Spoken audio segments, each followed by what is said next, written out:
Ito mga kadiskarte yung Bagyo Pitsay natin. So ang gaganda, ang lalaki na ng mga dahon. So nagsisimula na siyang magbilog. Yan. Pero para mapakinabangan natin yung mga dahon, ang ginagawa ko, pinipitas ko ito kasi masarap din ito mga kadiskarte sa karne. Hindi lang ito yung antayin natin na magbilog, pwede rin natin gulayin itong dahon. So masarap ito sa karne mga kadiskarte, na sinabawan na karne at saka isda. Yan o. Itong ginagawa natin. So dadala ako nito kasi nga masarap ito sa Yan, pipitasin lang natin, babawasan natin. Kasi hindi na rin ito bibilog yung dito sa sa baba. Yan. Ito lang ginagawa ko mga kadiskarte.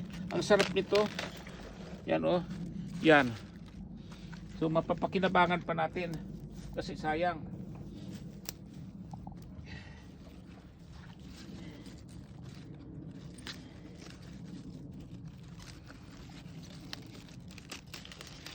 Yan mga kadiskarte.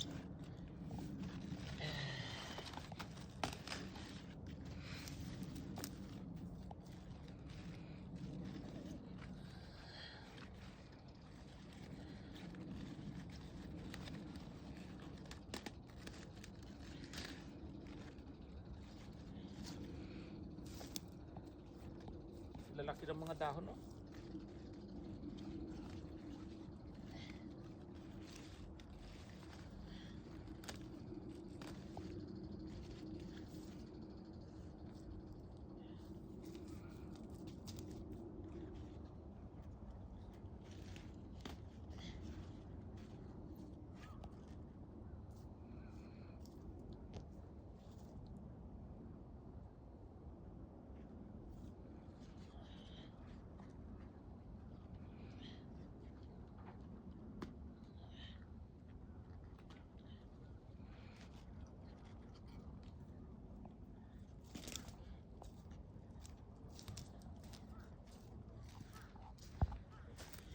So ito mga kadiskarte yung nakuha nating dahon.